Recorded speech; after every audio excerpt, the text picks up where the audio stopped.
Hi guys! Naks vlogger na talaga. Today, maaga tayo natapos sa trabaho. So, naisipan nating mag car wash dahil 2 weeks nang hindi naliligo yung ating sasakyan. At konti na lang lupa-lupa na siya. Kaya hindi na tayo dapat magpa-tumpik-tumpik sa pagka-car wash. So, nagpunta nga pala ako dito sa Up Garage o Up Garage, whatever. So, dito tayo magka-car wash. At ang car wash station ayun, doon. So, tayo na. Bali, ganito ang car wash dito. Self-service. Ito.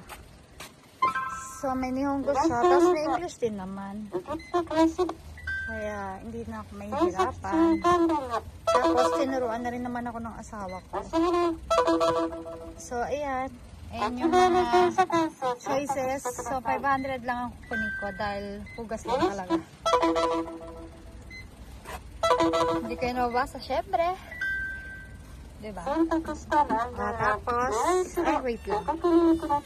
Ang dali lang. Ano daw sabi? Ayan. Ihulog ko na yung pera dito. Pwede rin card, credit card, ganyan. At prepaid card. Ayan.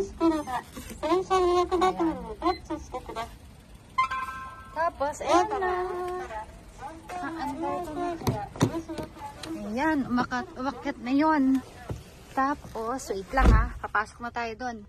Ayan, may ilaw doon kanina. Yung umangat na yun. May nakalagay doon kung dapat ka na mag-stop o kung hanggang saan ka titigil.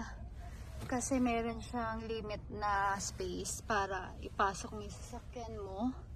At ayan, mag-uumpisa na nga.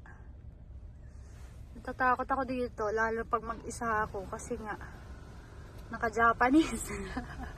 Pero, ayun. Dahil may palatad na alam mo na po, charing lang. Hindi kasi bumasi na rin sa presyo, diba? Madali naman siya tandaan. So, ganyan ang nangyayari dito. Kapag hindi mo mabasa, tandaan mo na lang. Sandalian lang naman yan. Wala nang shampoo. I-wash lang niya yan. Tapos, mamaya yan, magsisignal dyan. Dito. Ayan, magsisignal yan na dapat ka na lumabas kasi tapos na. Tapos, banda roon. Doon mo ipapark para punasan yung basa sa sasakyan mo. Meron na rin doong antag Sojiki vacuum. 100 yen para makapag-vacuum ka. Sa 100 yen, meron ka ng 5 minutes para makapag-vacuum. So, sa tingin ko, hindi naman to kakainin ng 5 minutes kasi hindi pa naman siya ganon kadumi sa loob. Pero yung labas kasi, medyo maalikabok na. So, ayan siya, oh. Ganyan ang car wash din, eh. Nakakatakot, no? Kasi goma yata yan. Tapos, di ba parang ang lakas-lakas. Nakakatakot lalo pag nasa loob siya. Tapos, ito naman yung maglilinis sa gilid lang po. Nasa sakyan mo. Kailangan nila yun.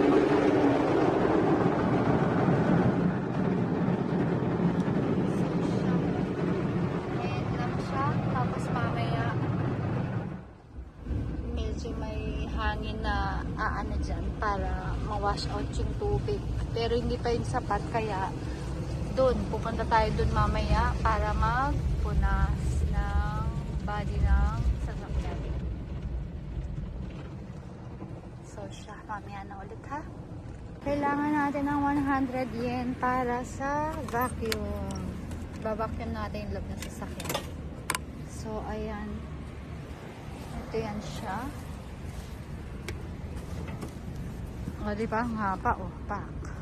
Kaya yung lolo-lolo ko, ah. Sorry. Mukha lang siyang barel, pero hindi yung barel. Diba? Bago ko siya gawing vacuum, ayan. Pwede siyang gamitin para tumalsik yung tubig. O, diba? O,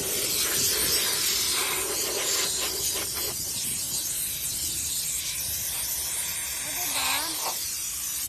Wait lang.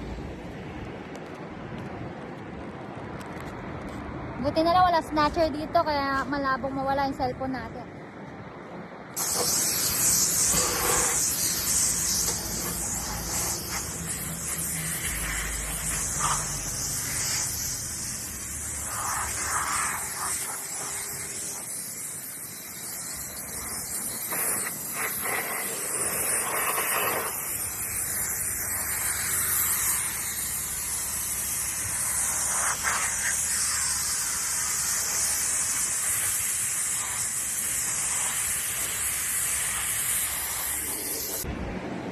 Tapos na tayo mag-vacuum, so pupunasan naman natin.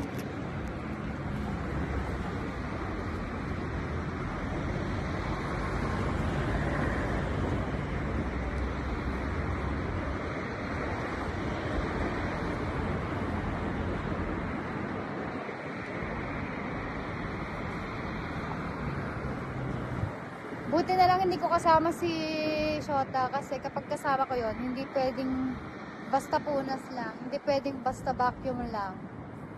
So, mapapadali tayo ngayon.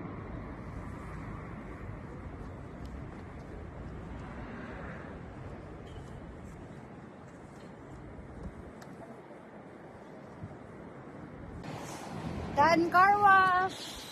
Ayan, pogi na siya ulit, oh.